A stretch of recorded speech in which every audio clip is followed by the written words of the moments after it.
Do you know many people are having trouble with the FE5 error on their Samsung stove?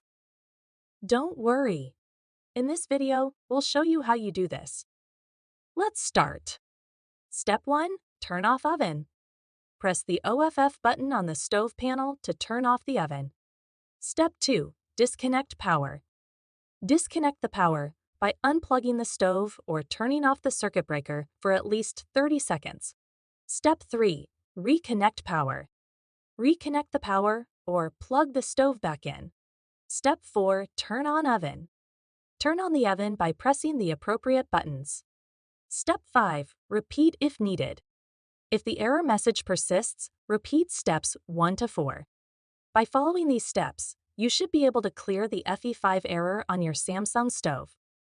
Still need help? Visit our website for the complete manual. There you will also find questions and answers from other Samsung users.